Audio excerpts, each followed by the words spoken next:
আসসালামু আলাইকুম ওয়া রাহমাতুল্লাহ। বিসমিল্লাহ, আলহামদুলিল্লাহ, ওয়াসসালাতু ওয়াসসালামু আলা মান লা নাবিয়্যা বা'দা বা'দ। দর্শক, আপনাদের আন্তরিক অভিনন্দন, মোবারকবাদ জানাচ্ছি। প্রিয় দর্শক, আপনাদের থেকে প্রাপ্ত জীবন ঘনিষ্ঠ জিজ্ঞাসার জবাব নিয়ে আপনাদের সামনে উপস্থিত হয়েছি। এক বোনের প্রশ্ন, মোহতারাম, আমি স্বপ্নে দেখি আমি আমার প্রেমিকের সাথে গোসল করছি। নাউজুবিল্লাহ। ভয়াবহ প্রশ্ন, ডেঞ্জারাস প্রশ্ন, সিরিয়াস প্রশ্ন এগুলো। এটা হচ্ছে সম্পূর্ণ রিলেশন, এটা সম্পূর্ণ হারাম।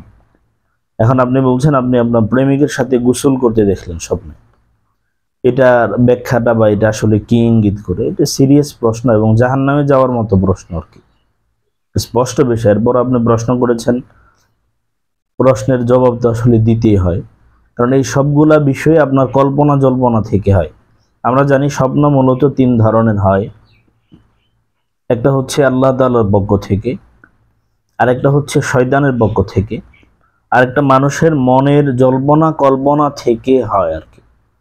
এখন আপনি আপনার প্রিয় মানুষের সাথে, মানে হারাম মানুষের সাথে স্বপ্নে যে গোসল করতে দেখলেন, এর ব্যাখ্যাটি কি হবে? হতে পারে আপনাদের জীবনে একসাথে ঘটে যাওয়া ইতিবাচক পরিবর্তনগুলোকে প্রকাশ করে সম্পর্কটিকে আরও স্থিতিশীল করে তোলে এবং জীবনের গতিপথ এবং হারাম পথে চলার জন্য আপনাদের কাছাকাছি আসা, মনের ভিতরে শয়তানের ওয়াসওয়াসা বাড়ানোর ক্ষেত্রে খুব সহায়িকা হিসেবে এগুলা কাজ করবে। এগুলা হতে পারে, এছাড়া আর কি হবে আর কি। এখানে যেহেতু হারাম কাজও হারাম, তো হারাম তো হারামের দিকে নেবে। অথবা এমনও হতে পারে যে আপনারা ভুল, তেমন কোনো বড় ধরনের কোনো ভুল সিদ্ধান্ত নিচ্ছেন যার জন্য পরকালে ক্ষতিগ্রস্ত হচ্ছেন। বিপরীতভাবে নোংরা এবং একসাথে গোসল করতে দেখা, এটা অপরিষ্কার জল তাদের মধ্যে পার্থক্য বৃদ্ধি এবং সমস্যা এবং সংকট বৃদ্ধির ইঙ্গিত দেয়।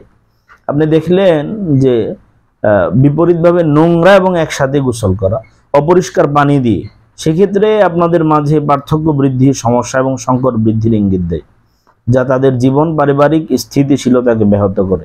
একজন বিবাহিত বা অবিবাহিত মহিলার জন্য এই স্বপ্নটি তার জীবন সঙ্গীর সাথে তার স্বাচ্ছন্দ্যের অনুভূতি এবং ভবিষ্যতের সাথে সম্পর্কিত সবকিছুর আশ্বাস নির্দেশ করে।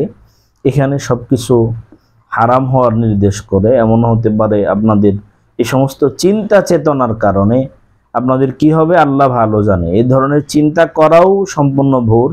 আর এটা আপনি প্রশ্ন কেন করলেন? আপনি তো তওবা করে আপনি আল্লাহ তাআলার কাছে কায়মনোবাক্যে প্রার্থনা করা উচিত।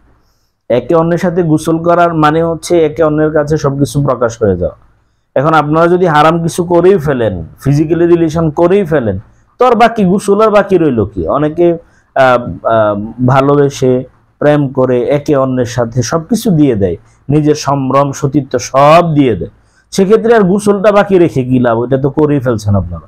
গোসলের মতো কাজ করে ফেললে তো আর গোসল বাকি থাকে না।